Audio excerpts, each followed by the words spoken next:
Here's part 3 of our shoe cake, and we're going to start with a layer of our white fondant. Here I'm using Satin Ice, that's my preferred brand. And I am basically using the panel method here as opposed to the drape method.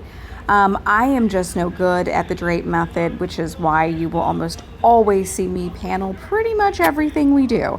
In this instance, the panel is going to be an easy way for me to hide the seams here. This back portion, the seam will be completely hidden by extra pieces on the shoe. And then I'm going to cut a line in the tongue portion to get the drape to be complete right there. And you'll just see we're just going to cut this right out. And again, that's going to be hidden by parts of the shoe. So not such a big deal to do the panel method on this. Here we go, just cutting off the excess. And then you'll see me pay a little bit of attention to getting the fondant to match up down there on our sole. And now I am just cutting out the areas where the white is not going to be. And I'm going to start in with our other colors. Black is going to come first, and it's going to be really important at this point that you've got a few different pictures of the object you are working on.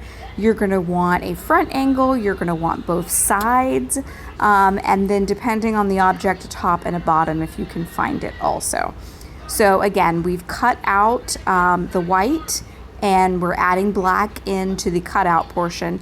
I prefer, if I've got a large piece like the black here, to cut out the white as opposed to just slap the black on top of it. Again, we talked about in our last video, this cake got a little bulky on me, so I definitely didn't want to add even more bulk. So I am going in with the black and I am tucking it into the little void that we cut out. And then my super easy way to do all of these different color pieces and little extras that go on these shoes is just computer paper. I'm going to put my computer paper up and I'm going to trace out the shape that I need. I know this seems silly and simple, but it works so incredibly well. Especially on an object like this, I can draw out one side, fold the piece of paper in half, cut it, and boom, I have two identical sides. It just makes adding all of these extra fabric, quote unquote, pieces that these shoes would have so much easier. So again, you see right there, we have cut out our little piece and we're adding it on right there. The red, I'm not going to cut away the white to do just because it would end up being so much to cut away. But you can see where I have started to add in all of the extra pieces. And again, since this is a dual-sided object, one side mirrors the other. That makes the cutting out of the paper so much easier. And you can see when I get the cake to the side how the tongue has really started to bulk it up too much. Like we talked about in the last video, if I had this one to do again, I would have carved the cake down more and only done one layer of the ganache as opposed to two. So here we are adding on that famous check.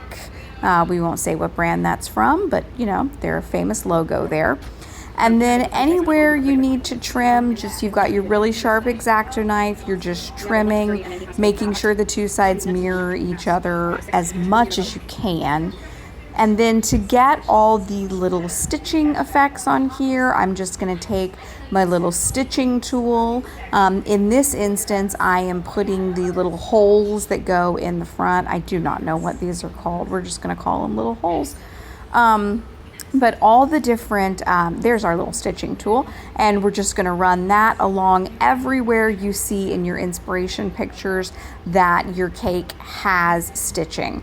I find it easiest to go, if I do something on one side, to go repeat it instantly on the other side. That way I don't forget what I've done.